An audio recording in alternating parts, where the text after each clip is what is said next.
Do you ever come home from work and you see your wife sitting there and you think, fuck you. Who the fuck do you think you are? You're not the woman I married. You used to be fun. You used to wear sexy outfits for me, but now I come home a broken, disheveled man. I work 40, 50, 60 hours a week just to maintain this home, just to pay a mortgage for a home that I never wanted, that you demanded from me. I never wanted this, and here I am in this marriage. Damn near sexless. I'm certainly not respected. And what are your options? Well, your options are to leave, to grow a pair of balls and stand up for yourself, but you ain't going to do that, because if you could, you wouldn't have been in this situation in the first place. I kid. You know what your real option is? To get some Vitaflux and fuck her right. Vitaflux by Promescent. Is your wife giving you a hard time? Then give her a hard dick. That's the way it works. You ever get in a little tussle? She's getting emotional. She's giving you a hard time. Really pushing your buttons. Well, push her button with some Vitaflux. Get your pee-pee working right. Slide it right. Do it right. If she respects you in the bedroom, she'll respect you outside of the bedroom. So go to Promescent.com. That's Promescent, Promescent.com. You guys know the deal. You know what's coming. Get some Vitaflux. All right? And get you right. Sometimes the way you show your woman you love her is by taking control. So am I not? I am. Oh, so give it some fuck. All right, you guys know the deal. When you get to the end, you put in code Bain 15. That is BAIN 15, Bain 15, and you'll get 15% off your order. And they throw me a little something, which I need to talk to them about. So also, these reads are mine. Promescent does not stand by what I say, but they stand by the fact that their product does work. I'm the one suggesting how to use it. They're the ones making the product. So save your marriage. Save your soul. Save your manhood. Take some Vitaflux. Be a man again. I said so long, carry on, 'cause the devil wants to take me for a ride. Welcome back, ladies and gentlemen, to Get Your Act Together with Mike Bain. I'm feeling nice and rosy. Not just because it's cold outside and my cheeks are cold. I'm feeling right as rain because I went to Texas for 2 weeks to perform. Had some great shows. Had some great times. Met some great motherfucking people. Okay? And I'm also here to let you know that the podcast is taking a brief hiatus because when is this getting? This is late this week because I was on the road. And then I came back. I got some shows in New England, and wham, bam, thank you, ma'am. I'm off to Colombia again. I know what you're thinking, Mike. Hey, fuckface, you never fully published or published any of all that video shit from Colombia that we heard so much about. I know. Trust me, no one wants to punch me in the face more than I do over this. It's going to happen. I promise you, it's happening in December. Anyway, I'm going back to Colombia because I'm going to the Amazon to do ayahuasca with a shaman. I'm going to the jungle. I'm going way out there, down. Like, I fly into Bogota. I'm there for like 5 days. And then, bam, for 10 days, I got to fly this fucking puddle jumper down to the taint of Colombia. Not even an hour or two away from the Ecuadorian border. I'm out there. And then I got to get a ride from some dude in a truck that my friend is setting up. She's done ayahuasca with this guy before. He like a shaman, or is he just a dude cooking up some ayahuasca and shit? I don't know. She swears by him. Whatever happens, I'm going to puke my guts out and have an adventure. And then I'm probably going to stop off and meet a friend in Medellin and come back. Maybe I'll go to Cali. I'm still... my life has been up topsy-turvy, ladies and gentlemen. But anyway, if you don't hear from me for a little bit, that's what happens. That's what's happening. I'm crossing over. I'm seeing apparitions and meeting my demons. And I'm meeting different versions of Mike Bain across the multiverse, man. That's what I'm doing. Who knows what's going to happen? All I know is shit's going down. Anyway, hell yeah. Texas, I went, my friend Gina Brion, who, if you follow me on social media, you saw me talking about her on AGTV, America's Got Talent. She made it to the finals. Gina's an amazing comic. She's a good person. She's a friend of mine. She has her opener, who's also a friend of mine, very funny comic, James Goff. You've heard me talk about James on the podcast. You've heard me talk about both of them. They brought me down, and, I hosted for them. And, a lot of people won't bring a host on the road. A lot of guys won't do it, but I wanted to experience what I could in Texas, and it turned out to be a great trip. It was a fantastic trip. I got to give it to you.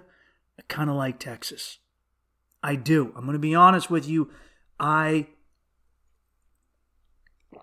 enjoyed my time in Texas. Started off, Texas really is its own country, man. It really is. And it's so funny for New England. If I just now realize that my smoke detector is beeping in the background. I apologize. I am numb to it at this point, but if you hear it, well, maybe you should change your smoke detector.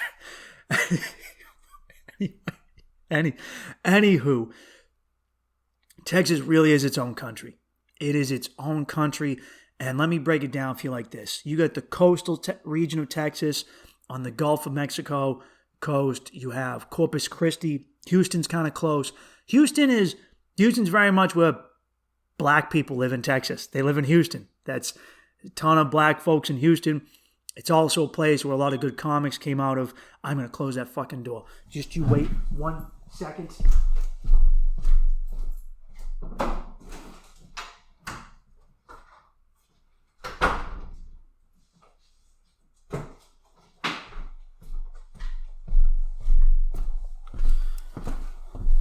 Yeah, what was I talking about? Black people in Texas. Oh, Houston. That's right. That's where they live. That's where Paul Wall is from. That is where Ralphie May came out of. That is where... what other... Sam Kinison came out of there. Yeah, a lot of great comics came out of Houston. I'm forgetting someone, and it's going to drive me nuts for the remainder of the podcast. But it was, I didn't get to go to Houston. I went to Dallas, Fort Worth area, went to a place called Plano. And Houston will get hurricanes. Up in Dallas, the weather's weird. It's more plain. Sometimes they get tornadoes. Dallas is just a giant open air, like office park. It is tons of Fortune 500 companies. The place we were hanging out in was called as a gentrified neighborhood straight out of South Park called Legacy Shops. Dallas is very corporate. No one goes out at night.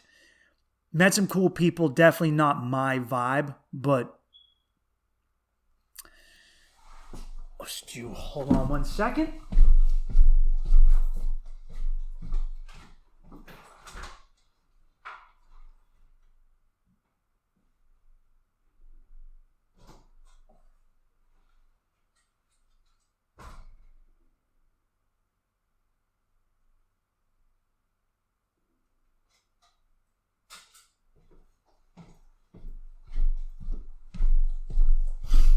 Hey, Mike, you going to cut out the part where you keep getting up to deal with your smoke detector? No, you're going to listen to it and you're going to enjoy it. Motherfucker. Ugh. Anyway, Anyway, God damn, I apologize so much. I don't notice that the thing is even going on. I feel like that's just a permanent staple in most homes. Anyway, West Texas is just desert. You got El Paso that's way out there on the Mexican border. West Texas is all desert. You got hill country. Other than that, Texas is flat. You got Austin, and Austin is like the People's Republic of Austin. The locals hate it because it's where all the liberals live. It's also the state capital. It's also where there's some universities. It's also where Alex Jones got his start. Then there's San Antonio. San Antonio, like an hour and a half south of Austin. Everyone was a bunch of military bases, like 2 Army bases and an Air Force base. Very Mexican. Mexican is a motherfucker. A lot of, how do I call them? Light-skinned mestizo Mexicans? Not Souteños, more like European-looking Mexicans who call themselves Hispanic because they're from Spain, not from Mexico. That's what they say. I'm just reporting what I hear. Anyway, the state is, and then you go up, you get like the plains part of Texas up near Oklahoma, and then you have eastern Texas near Louisiana, which can have like this bayou type vibe. It really is. I drove from Dallas to San Antonio. It took me 4 hours, and that's going at like, this speed limit on the highway is in some places 70, in some places 80 miles an hour. So, and every road in that state is a 4-lane road. So that's longer than the distance from Boston to New York City. And it was crazy for me to think of that because up here in New England, if you live in Rhode Island, you consider a ride over 20 minutes to be an overnight ride. This single state is bigger than all of New England. Honestly, I got to look at a map because I think it's at least New York and New England combined, maybe bigger. I got to check that out. It's a big, we all know Texas is big, but then you get there and you go, this is fucking big. And it has its own culture. But there's variations to the culture. And my favorite part is that every part of Texas, at the end of the day, they're all Texans. But they love to shit on other parts of Texas. Usually Austin. Austin has a lot of homeless people, a lot of junkies. I haven't been yet. I would like to go. I hear the shows are amazing. But I like the food for the most part was good. Way too many chain restaurants, but that's middle America for you. Wish there were more mom and pop places. At least from what I saw, a lot of wish maybe I just wasn't in the right parts of Texas. Okay, because Texas seems like it's friendly to small businesses. They got no income tax. They can get guns. And here's what blew me away, besides having the high speed limit. So in Massachusetts, you can't really tint your car windows. I don't think you can do it in New York either. They give you tickets for tinting your windows. I heard you can do this in Maryland. I just saw you can do it in Texas.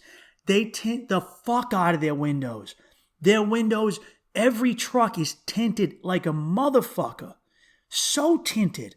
Like there's a celebrity inside, and then the door opens, and it's an 80-year-old lady. They stay tinted down south. Everyone has a gun. That stereotype is true. Everyone in Texas has a gun. I have an opening joke where I talk about meeting a guy who has a tank. And I bring up the fact that I asked the audience, did you guys know you could own a tank? For the record, you can. You can buy used tanks online for 30 to 60 grand. More if you want a better one, but you can get a tank for like 30 grand. And the whole audience is like, yeah. And I go, of course you do, Texas. Of course everyone in Texas knows that you can own a tank. I liked it. People were nice. For the most part, overwhelmingly, people were nice. They were sweet. People kept saying to me, Gene and James, when are you moving to Texas? When are y'all moving to... They were like open and cool and kind. And I'm so used to people in Massachusetts where they think that being a cunt is a part of their personality and they blame it on everything around them but themselves. And I'm convinced that the whole New England, especially Massachusetts, being an asshole is because you work like a dog to make some money. And yeah, we make more money up here, but it costs so much to live up here. And we don't really see much more of it in our taxes. We pay so much more in taxes, but what do we get back? And then, dude, so I talked about my car being stolen and messed up. I'm going to the police station right before I leave for Texas. My car gets towed.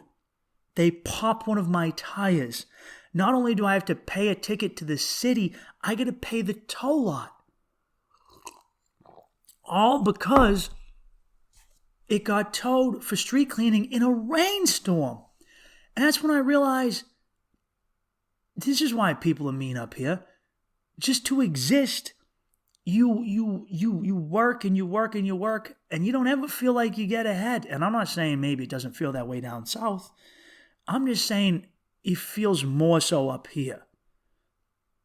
And I think the seasonal depression and the weather doesn't help it, because you go, hey, I pay a lot of money, like all my paycheck, to not have stuff to do other than sit inside and drink. Just my 2 cents.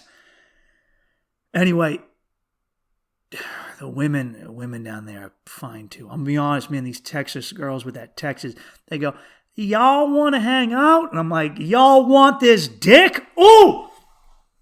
Man. A lot of them couldn't understand me with my accent. Some of them could. They treated me exotic. I'm telling you guys, the women in Texas are as sweet as the tea. And the tea is sweet. They take sweet tea to a whole new level. They really do. So, first week, we're doing shows in Plano. Goes great. Meet some local comics. We hang around a couple days after we do shows Thursday through Sunday. And that Tuesday, Doug Stanhope is coming to the club. And the club is brand new.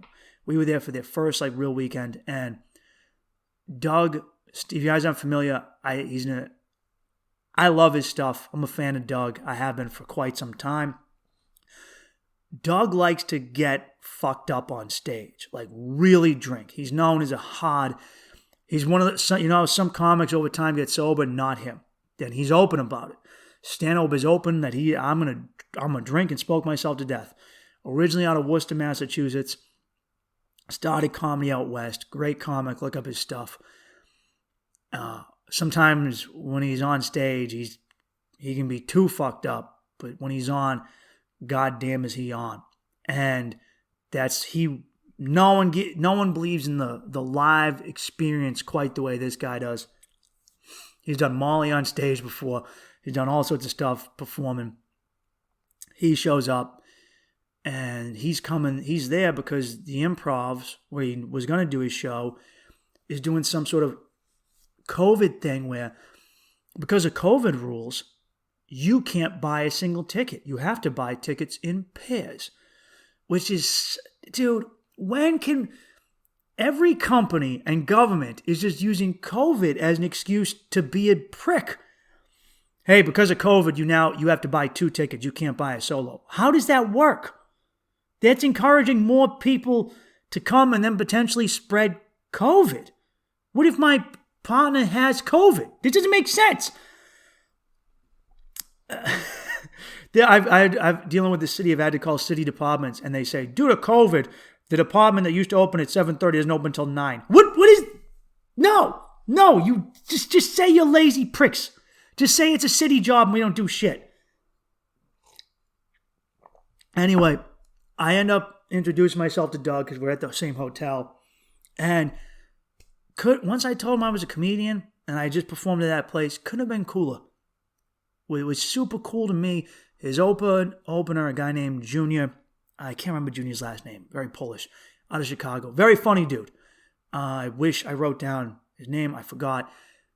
Awesome fucking dude. Him and Doug was super, inviting me to come hang out at the club and chill in the green room, and he put on a clinic, and it was awesome. They put on a hell of a fucking show. There's something about watching just good stand-up comedy where someone gets up there and just gives their opinion and talks about shit in a fearless manner. And it was fun to watch Doug do it. It was fun to watch Gina do it. I had to learn a lot from both of them on the respective shows. And I told Doug about how I was going to Colombia, and he right away goes, what the fuck is it with people paying money to go sit in a hut in the jungle and puke their guts out in a tin bucket when you could just do ayahuasca at a Hilton and puke there? And I go, that's a valid point, Doug. It's something I probably should have thought of before I booked the airfare. And he tried out the joke as a premise on stage at his show. He mentioned me by name, said Mike's his comic, he's not on the show. And dude, it was awesome. It was an awesome experience to watch, someone like that write material about me and then do it. And we traded stories about doing shows in New England, doing hell gigs, doing drugs. And it was, I know there's no funny here. It's just me talking about how I had a good time. Yeah, that's what I'm doing. I had a good time. Maybe you guys will have some good times in life. It was a great fucking time. Just hanging and chilling and talking shit. Oh, so Doug told me about times when he's done acid during shows and it went wrong, doing mushrooms during shows. He's like, dude, you had to do it at the start of the show. That way the trip starts as you're getting off stage, or like you're in the height of the trip, as you're not in the middle of the trip. He goes, I made that mistake. And he told me about a time he gave Molly to Nick DiPaolo. Nick DiPaolo, notoriously an angry Italian guy from Massachusetts who's a comic. I like him, but very much a curmudgeon. And he goes, DiPaolo wanted to be so angry, and it was so much fun watching Nick DiPaolo's frown be forcibly turned into a smile against his will due to Molly. And I'm flabbergasted at the idea of DiPaolo doing Molly. Anyway, great time hanging out with them. He was like, hey, you want a drink? I was like, can't, dude. I hung up my shoes on that a while ago. It was, and oh, dude, I had a Halloween show, the one that Gina had on Halloween. This dude showed up wearing a giant alien costume in an attempt, and then creeped out women from the previous show. And we were like, this guy is going to be a problem. We're going to have to throw him out. Guess what? Some corporate white middle-aged people, and it's always them who cause a problem. They caused them. They started fighting at their own table during our sets. And James called them out on it, right? Like, I go, you guys have guns, and the guy made like he was going to shoot me. And I go, what the fuck are you doing? Like, relax, dude. I'm just asking you if you guys have guns.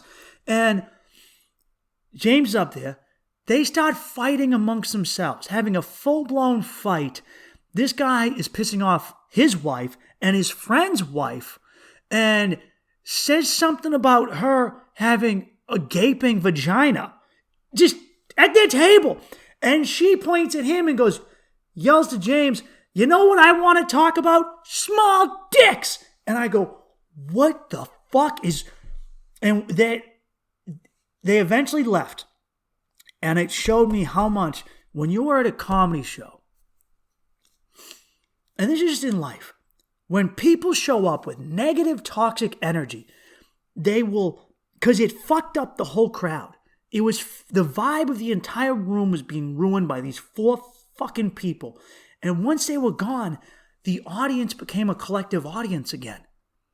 And I realized there is negative energy is a motherfucker. It is. I saw a metaphor in front of me of this is life in general. When you let negative people into your space, they fuck up your space. As soon as they were gone, the crowd was able to concentrate, and I've seen this happen at so many comedy shows. They were allowed to become a good audience again because these negative bitches were gone. And then I remember sitting back there with James Dean, and I go, Who would have thought alien dude who was trying to grope bitches at the start of the show was going to be quiet and just have fun? And then it was these 4 corporate dingleberries who tried to ruin the show for us. Ugh. Anyway, a lot of big boobs in Texas. Big boobs in the boobs at night are big and white. Down in the heart of Texas. I'm sure there's some black and brown meaty boobs too. So a lot of big boob ladies. Some big old... a lot of big boobs in Texas. They really are. It's fun to see. I love them. Texas, I'm getting a hard on for you, baby. The only thing that... All right, here's some negative shit about Texas. Number 1, if I get a girl pregnant down there, I don't know what I'm going to do about those abortion laws. You know what? Whatever. We'll just go to Oklahoma. Anyway, I don't know. Maybe it's time for me to be a daddy. Anyway, the weed laws. They're going to come around. But as of now, you can still get arrested for weed in Texas. Most cops will give you a fine. But you can get arrested in certain counties. And if they catch you with concentrated THC, which means a vape cartridge or an edible, it's a fucking felony. If you get caught with a cartridge, it's a felony or an edible. Like a lose your right to vote felony. Texas. How is it? And I kept opening my sets with saying, hey, you guys have something here that we don't have back east. You got freedom. And they loved it. And then I go, except for your weed laws. I go, how can you let your people buy an AR-15, but you can't let me smoke a joint? Guys, it's all or nothing. Get it together. For the love of God, get it together, Texas, in that department. Other than that, they're free as can be. It's kind of a do-your-own. I like it. I like the vibe. People would chill. And the East Coast, Yankees love to point their nose down at other places. And you know why we do it? It's because we don't want to look in the old mirror and go, hey, we're not happy up here. We pay a lot of money and we're mean. Men are mean to women and women are mean to men. And, we don't cook. And we can point our nose down and call them hillbillies and rednecks and flyover people. When in reality, they got a good way of living. I'm not saying that their way is all right or our way is all right. What I'm saying is they get some good shit going. And there's some things that we have that are good. Not as many as I'd like to think we used to. Not as many as I think we used to have. I think we've changed a lot. But this idea of East Coast, West Coast arrogance is just that. It's people putting themselves on a pedestal, so that they can point their nose down at someone else. You ever have something go wrong in your life? You're a bum, you're sitting at home, you lost your job. So what do? You watch Jerry Springer and you laugh at a dude whose wife cheated on him. Or you put on Maury and you laugh at some bitch who's got like 8 dudes lined up going, you're not the daddy. And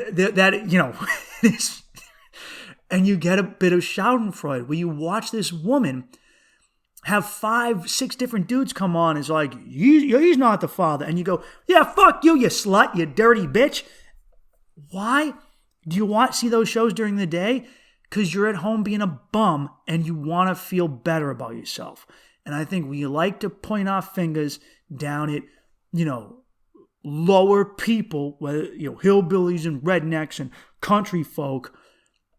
Because maybe we're not, not everyone in New York or Boston is a millionaire or doing well. A lot of people are just getting by. And you're not getting by as well as you'd want to be. So what do? I look at some other dude and I make fun of him. I treat Texas like Jerry Springer, Florida like that. Is life all great there? No. But guess what? It ain't that bad. It ain't bad either. And we went to San Antonio. And San Antonio, as Charles Barkley puts it, got some big old ladies. They got some meaty ladies in Texas. I'll be honest. You got some heavyweights down there. And I get it. You get in your car, you don't walk. I saw some fat motherfuckers. Holy shit. I saw some people in Texas with their own gravitational orbit. Jesus Christ. No wonder Ralphie May came out of Houston. Wow. Bill Hicks also, that's the guy I was thinking of. Bill Hicks came out of Houston too. Just, God damn. Guys, Chick-fil-A, overrated. It's overrated. It just is. Okay? Whatever. They have the chicken strips, mediocre. The chicken sandwich, not that good. Popeyes, way better than Chick-fil-A. I said it. I'm standing by it. You want to fight me? You know where to find me. It's overrated. With that being said, way too many drive-thrus and fast food places down there. You gotta think everyone just wakes up, they get in their car, they go through a drive-thru, and they're packing on the pounds down in Texas. Guys, lose some weight. Texas, I love you and I want you to stay healthy. So lose some fucking weight. Okay? It's wow. I went to the Riverwalk in San Antonio and it was awful. There we go. You know, I was saying everything was great in Texas. Now, here's me trashing it. The Riverwalk, I thought, was just going to be a river in the middle of the city surrounded by trees. It was going to be like a Central Park with a river. It was an outdoor mall with a dirty, piss-colored river. It reminded me of those dirty urine canals in Amsterdam. It was gross. It was gross. I'm going to be honest with you. It was gross. I wasn't digging it. Maybe you guys enjoyed it. It is wild to me that there's a packy in the mall, package store, place where you liquor store, as you guys outside of Mass call it. So you can get liquor in the mall and walk around just shacking a pint. You can just shack a pint of liquor, a fifth or whatever, vodka in the mall, and then they give you cups. You can walk around the Riverwalk just getting zooted. Texas won't let you smoke weed, but god damn will they let you get drunk. In a state where you have to drive, because what are you doing? And apparently they found a dead body in the Riverwalk 2 days before I went there. And everyone's just walking down. It was like Manhattan with people crowded, stores. It was just a dirty, stinky, piss-colored river with a mall around it. San Antonio, get some parks, get some places to hike. Everyone told me the Riverwalk was amazing. And I was like, dude, it's just a strip mall. It's just a strip mall with some hippies, some unwashed crust punks. Also what happened in Texas, Travis Scott killed a bunch of people in Houston. Damn you, Travis. Oh, wow. So Travis Scott has this tour called Astroworld. And I've worked this during my career as a stagehand and a rigger. And his concert was one of the worst concerts I've ever worked because he had to bring in a shit ton of his own security. His fans went apeshit. Travis does get them riled up. He would have them jump up and then jump back onto each other. He would crowd surf, and when he'd jump on him, he'd end up kicking and hitting him. I watched this kid try and reach up and touch him, and this kid was hypnotized. These security guards, these giant security guards are grabbing and dragging this kid down, but he's just reaching at Travis, just trying to touch him as if he was a golden god. It was one of the strangest things I've ever seen in my life. The man has a cult of personality around him like anything I've ever seen. I watched that security have to drag people out for fighting, for falling and getting hurt, for getting people were getting crushed against the railings. People were getting crushed as people were jumping off other things on top of each other. I've never seen so many people thrown out of a concert in my entire life. Okay, and then he did a concert in Houston, and 8 people died. People were trampled. They were crushed to death. And Live Nation, who runs it, knows that the concert was like this. I will say it now. I highly recommend not going to Live Nation concerts because, number one, they overcharge you. They will scam. Live Nation during the pandemic was having people buy tickets for shows they knew they would cancel and then take your money if you didn't buy COVID insurance. And if you did pay for COVID insurance, you got your money back, but they took your COVID insurance money.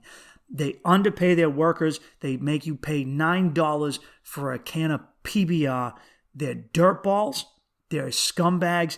And now they have a clause, apparently, where these families of these young kids that were killed aren't going to be able to sue Live Nation. They're going to have to fight to be able to sue them. Fuck Live Nation. I'm telling you right now, I know people who won't work for them because every year at the end of the year, when you file for unemployment and benefits, they fuck you on it too. Just letting it out there. That's just, oof, man. It's not all on Travis. Live Nation knew it was going down, but let's be honest. Oh, here's the other thing with these concerts. They tried to have a mosh pit. And this is not the audience for a mosh pit. If you've ever gone to a metal show or rock show or a hardcore show, when people mosh, right? When they get in the mosh pit, there are rules. If you fall down, you pick them up. You never leave someone in the floor of the mosh pit, ever. You pick them up.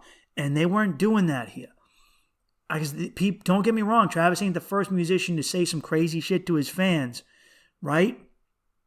There's videos of him telling them to beat someone up because he supposedly took his shoe. I'm just saying, like, his fans don't have the culture that rock concerts have, where crazy shit goes down, but there are unwritten rules of how you treat other people. Where even if you act a fool, because if you act up, if you don't respect certain things, there are crews that hang out these shows that will kick your fucking ass. And his fan base didn't have that. They weren't ready for it. Sucks for all those kids. Definitely, would really suck if you have to come in as a parent and they're like, can you identify this body? And there's a shoe print on your kid's face. Dude, getting trampled to death, that's a horrible way to go in a first world. That's how you know America's not doing well. Getting trampled to death is very much a third world death. Trampling does not happen in the first world.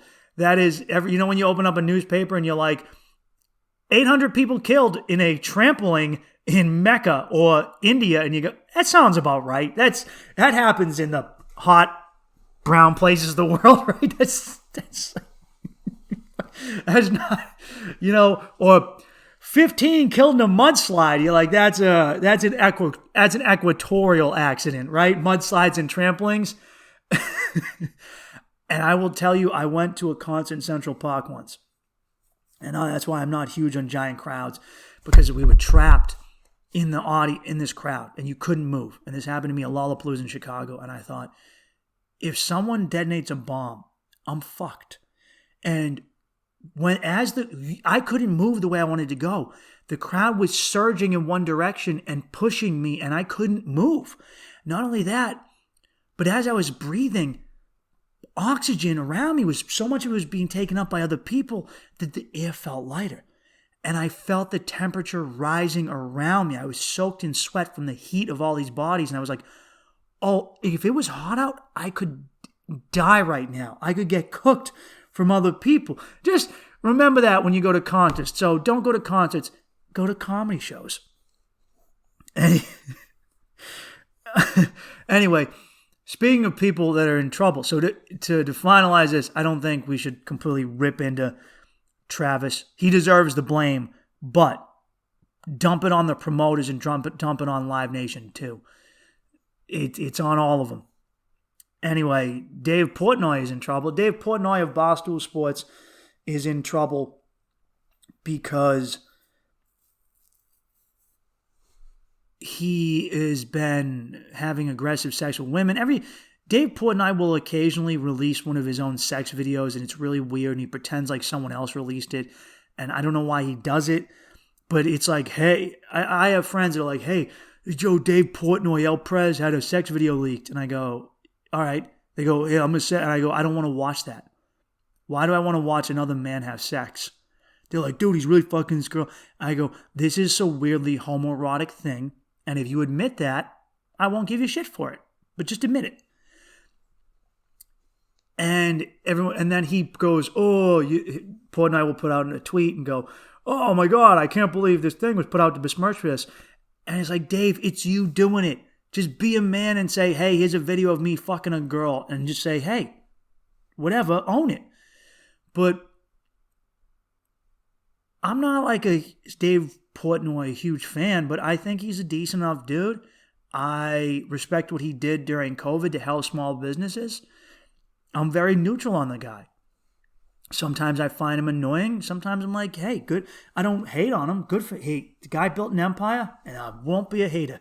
I will not be a hater, not even remotely. Good for him. He got rich, and now he gets to fuck young, beautiful women. He did the deed, baby. But any qualms I might have, I'm not going to trash him for having rough sex, because I have rough sex. And Dave met some girls. They said they wanted rough sex. It's well known that it's what he's into. He's a deviant, just like me. He's trying to say he's not. He is, and he should own it.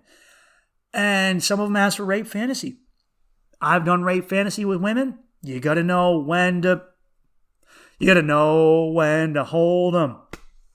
Know when to fold them. Know when to rape that puss and give it to her rough. You got to know when the safe word. Know when not to slap her. Know when you can spit on her or inside in her mouth. You gotta.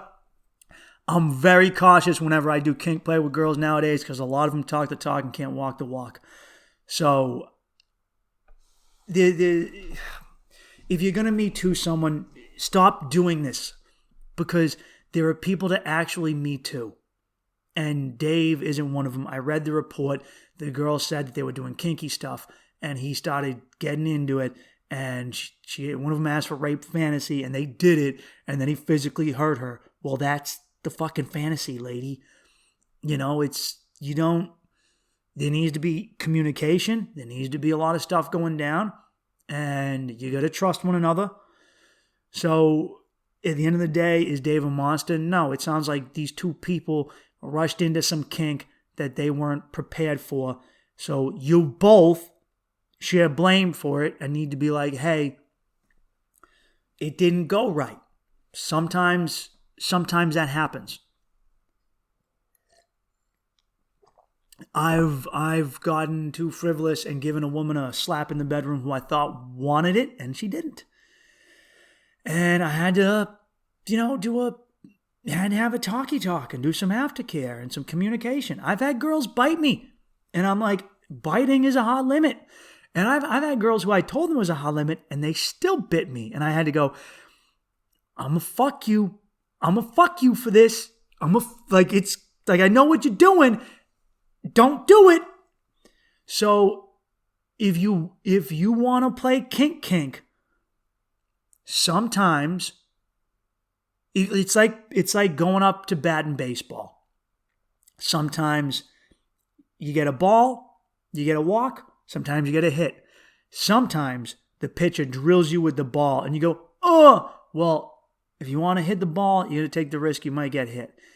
You want to have some fun, kinky sex, sometimes shit goes south. Now, if it goes crazy south, like the guy starts fucking hammer fisting your face, that's a different story. That's a different story. But El Prez didn't do that. So fuck off. I can't believe I'm standing up for Prez, but get off his dick. You guys just don't like him because he has toxic masculinity and a male bravado. And guess what? We ain't going nowhere. All right, so deal with it. Also, daylight savings time is back. Can we just, guys, it's not, yes, it's getting dark out earlier. It got dark where I'm at 4:50. I mean, pitch black dark. And it feels like it's midnight. And I understand seasonal depression again. Here's the thing. Stop doing this. The reason we do daylight savings time, which is to move the clocks back during the summertime, move them forward during the summertime, is because, well, workers will be less likely to revolt and get angry if they can leave work and have some sunshine. And one of the reasons people up north get so depressed is because they work all day during these winter months, and then they're like, I spent my entire daylight time working in an office or a factory or warehouse in a job I fucking hate. And you didn't have to do that. So it's a designed, and the reason we still hold on, we haven't just changed the clocks entirely, is because if we kept daylight savings time, you would be watching the sun, you would be going to work in the dark. Your kids would go to school in the dark, and you would start to get a little grumpy that way, just to get an hour on the ass end of the day. And I heard this funny quote, supposedly by a Native American chieftain, where he said, only the white man would think that you could make a blanket longer by cutting off the bottom to sew it on the top, which is the theory behind daylight savings time. The idea is that we would burn less coal and all that jazz. It's not true. I'm firmly in the belief that it's just to, change time around so that workers have more free time in the summer to go hang out in the parks. Otherwise, notice how COVID restrictions are very easy during the summer. Otherwise, we would be less likely to go work shitty jobs if it was all our daylight hours during the good times of the year. Anyway, No Nut November. Dude, I tried to do No Nut November. No Nut November, ladies, is when guys try not to masturbate for the month of November. I was doing well, and then I failed. And I'm not happy with myself, guys. I failed. And some women are like, why would you do that? Because I just want to see if I can. I don't want to be a slave to my urges, man. I want to be... And I think I'm just going to try and I'm going to get back on the wagon. No porn. There's going to be no porn this month. No porn this month. I always have this conversation with women where they go, they don't get it. You don't get the porn thing. And I understand why. Your brains, you don't... Sexuality is as a man, it's like being shackled to a beast.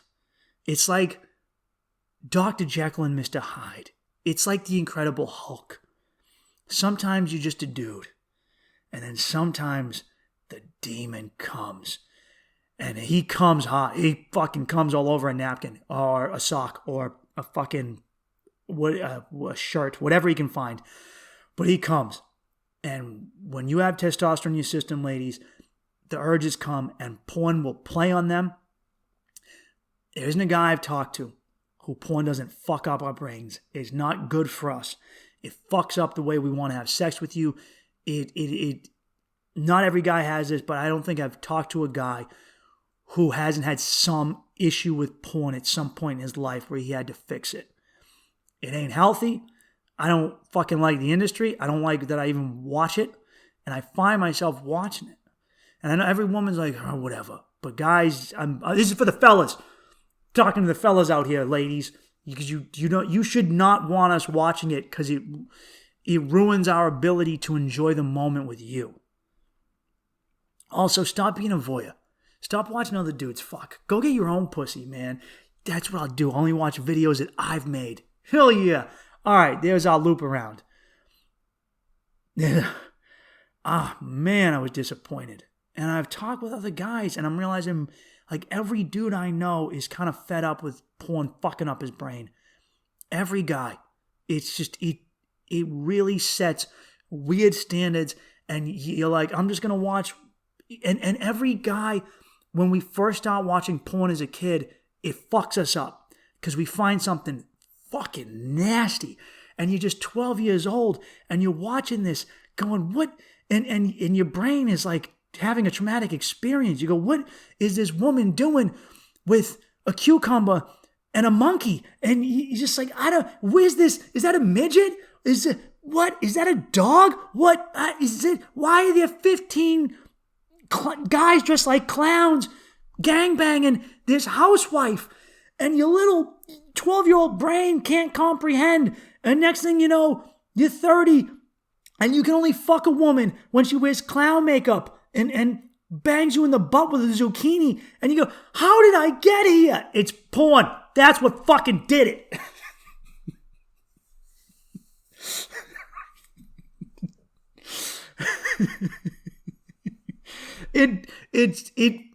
it really, ladies,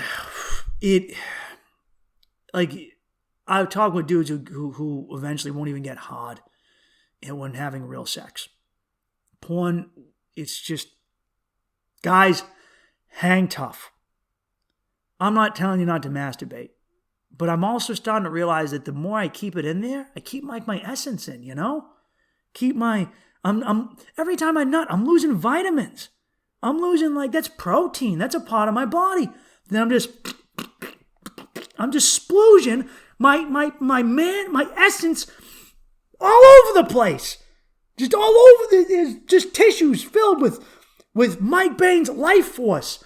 I need to save that and put it in a woman, okay?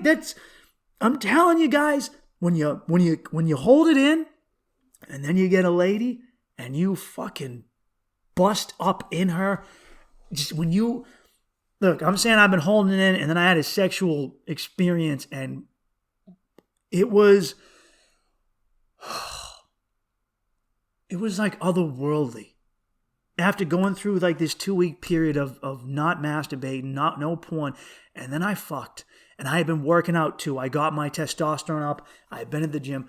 I set my record. I set one of my records for the most sex I've ever had, to the point where my dick, my brain was like, I'm done. And my dick was physically I'm hurting. Please, sir, you're abusing me. And then this animal urge inside me was like, fucking fuck, come, Mike, fuck, come in, pussy, Mike, fuck. And then it took over my brain and my dick. And ladies, when we say that man can operate his brain and his dick at the same time, we can't. And I experienced it, and the dick was like, I'm in charge. Shut the fuck up. I don't care if you're bruised. I don't care if you're exhausted. I don't care if you're dehydrated. I'll say I'm done when I'm fucking done. And I think, plus the orgasms were 10 times better. So, guys, get off the fucking smut. Get off of it. Take back your manhood. All right? The only person you need to think about fucking is you. And you'll get an appreciation for women too, because you end up thinking that every woman is supposed to be a 19-year-old girl who moved from Indiana to Hollywood to make it in acting and then wound up on the set of a, casting couch getting throat fucked till she vomits. And then you go, well, why aren't real women look like a girl that I saw in porn who's, 18 and whose dad didn't love her? It's what happens to you, man. There's plenty of willing ladies out there. And all they need is for you to fix your fucking game. I'm telling you firsthand, fellas, stay strong, stay off the penis crack. Cause next thing you know, you're just like, oh, God. You ever have those moments where you masturbate and as soon as you're done, you go, I want to delete this moment from my life. I don't want to just delete my history. I want to delete everything that's going on right now. Scary moments, fellas. Scary moments. Anyway, let me read some questions. Do you ever think you'll settle down? Yes, I will. I will at some point settle down. I realized this recently that maybe it's just going to take me longer to settle down than someone else. But I will. And I want it. And maybe it'll be in a different way. But I've had to make peace with the fact that the life I live is different than the life that a lot of people live. And therefore, maybe the timetables are different. But I'm a firm believer that if I want it, I can get it. And I will settle down when I find the woman to do it. And I don't know, I guess I haven't found it yet. What is this one?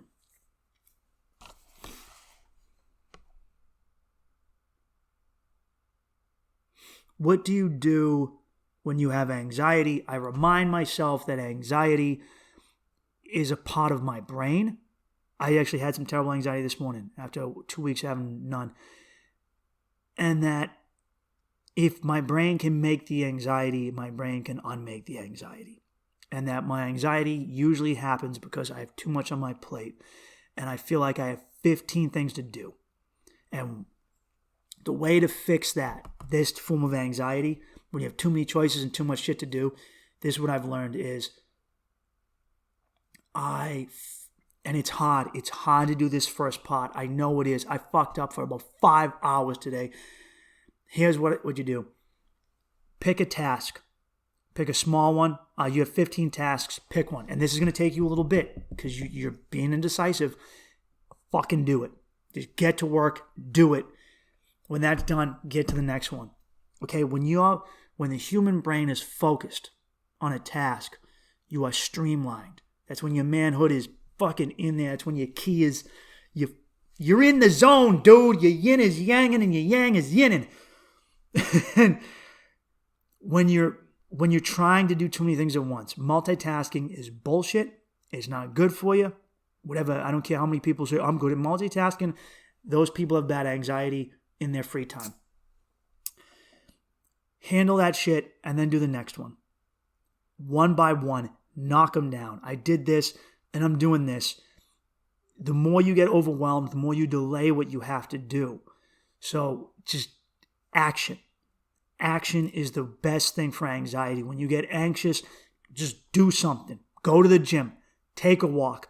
But don't sit there and play with your dick. Don't lay in bed.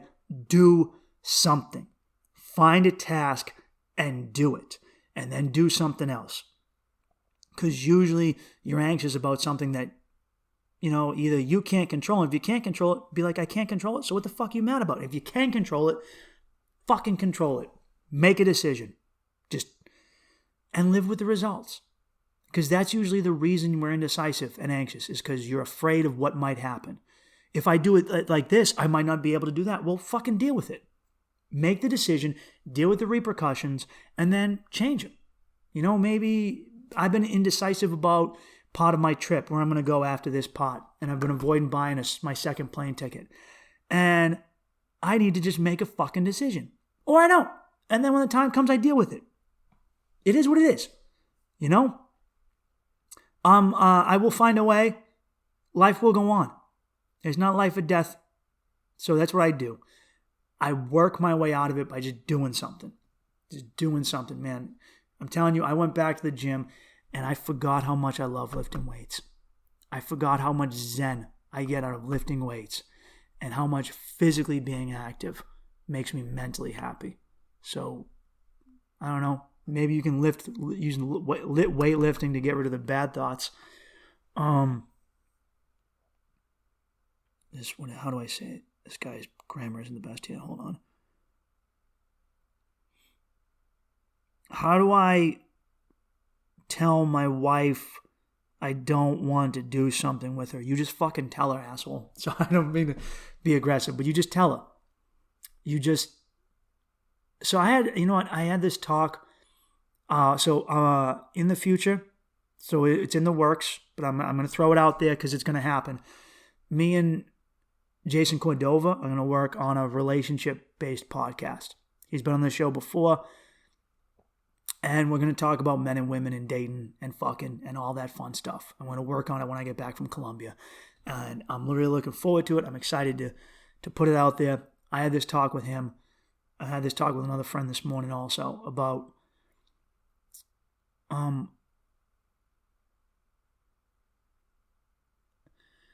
I talk with guys sometimes and they go, oh man, what if my wife finds out that I was with the boys and I did some coke or we went to a strip club? And I go, who gives a fuck?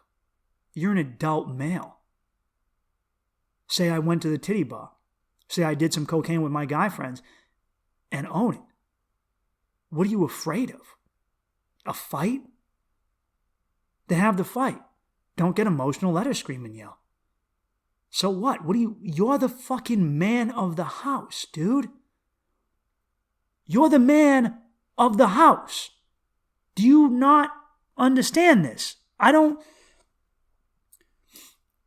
You are a grown-ass adult, and you're worried that your wife is going to find out that you had fun? Maybe she doesn't like it. Tough fucking titties say, if you don't like it, hit the fucking bricks. I didn't cheat on you. I went to a strip club. I did some whatever. Now, assuming you don't have like a habit or whatever, you just went out with the guys and you own it. Own your shit. All right? And say, look, it's my way or no way. You're going to make some compromises sometime. But there are certain things you need to just be a man about and just say no. Now, if your wife wants to just have fun and you're being a bum because you sit inside every single night, then she's going to leave you, understandably. So be smart about it. This isn't for everything, but you do need to be an adult and stand up for yourself. I see this a lot where guys just don't. And I know so many guys who are working insane hours for a home that they didn't want. I know so many guys that are like, man, I gotta work like crazy. I gotta pay off this mortgage. I didn't even want this house. Why'd you get it? Well, the wife wanted it. Then tell her to work for it. You bought a house you didn't want for your wife? Are you out of your mind? Why would she respect you? What is wrong with you, man? Because then you come to resent her. Then you'll resent your wife, dude. Stop putting yourself through shit like that for her. You're supposed to say no. Ladies, here's the thing. Men would live in a cardboard box if it had a fleshlight, a PlayStation, if it didn't affect us getting pussy or women didn't exist. If women weren't out there, we don't need shit. This is actually funny, because women always say they're socialists, but you make up 85% of the purchasing power in America, and you are the biggest shoppers and consumerists and materialists. Almost all of American marketing is designed towards women. Men spend money on football tickets and beer, and that's it. And so when they're selling the house, they're usually selling it to the wife. So, and I see this in weddings. Dudes paying 70, 80, 90 grand for a wedding. Just for her. I understand that we want to make our women happy. We do. Ladies, sometimes when every guy with you is kind of like a dog bringing a dead bird. We kind of want you to go, oh, yeah, that's what we do with the dead flowers that we bring you, whatever. But man, fellas, you need to be on top of your game. If that's how you start your relationship, that your woman who says she's a socialist but wants to spend insane money on a house or a $70,000 wedding, it's setting you up for failure. Say no. Say, I don't want that type of wedding. Say, I don't want that type of house. I know guys that are building extensions on their kitchens, and I go, what are you doing this for? You've been working on this for 2 years. After you come home from work, and they go, the wife wants it. And I go, do you want it? No? Then don't fucking do it. Like, what are you, a pack animal? What are you, a mule? You go to work every day and your boss works you to the bone, and you come home and your wife works you to the bone? I understand that we as men get to do shit around the house. It's part of being a man. Assuming she also does her part around the house. But, dude, no. Learn the word no. All right, what does she want you to do? Go, look, if she wants to take corny pictures with her, just maybe do one or two. You know, if it's just a selfie, I've done that before when I was a young man. I was like, I'm not taking selfies with you because it's gay. And I was being an asshole. But also just be a man. That's my answer to your question. Be a man. Stand up for yourself. Say no. Just fucking say no. I don't understand why this is hard. No, I don't want to go hang out with your girlfriends tonight. You can go do that. Have fun. No, it's not for me. I do not want to work in this job that I hate an extra 10 to 15 years to pay off our wedding and pay off a house that is too big for us, that I don't want because it's your quote-unquote dream house when there's a more practical way to live. I don't want to pay all this rent to live in this hip part of the city because you feel like it appeals to your conspicuous consumerism. So the word is no. And anyway, like I said, good things coming. Excited for this other podcast I'm be working on. I'll still be working on this one. I'm excited to tell you guys about Colombia. I'm excited to be back from Texas. It was an amazing time. Love Texas. Might be looking to move out to Austin. It's looking closer and closer. I'll end with this. COVID didn't exist in Texas. It didn't exist. They're just living normal life. People are not dropping dead. Birds aren't falling out of the skies. Life is just normal, and it made me realize that in other places like, Australia, New York, things are just being fabricated. I think some people are still getting it, but it is not what it's being made out to be. And I was around. If these fat fucks in Texas are walking around just fine, then you can handle COVID, okay? You're not going to die. It's all good. And that was amazing. And it was amazing to see another way of life. And it's why I love traveling, because you get to realize that the place you live and the culture you're in, it ain't the only culture. And there's some shit that needs to change about itself. So I'll end on that one. Anyway, thank you for listening. I appreciate all of you. I hope you have a happy Thanksgiving, happy Veterans Day, even to those fellas in the Chair Force and the Navy, and even the Coast Guard. I don't know, you guys are part of the military, though you kind of different. You're there. I'm going to give you guys some credit. Good for you. And I'll talk to you all soon. Thank you very much, guys. Peace. With a hood, yeah.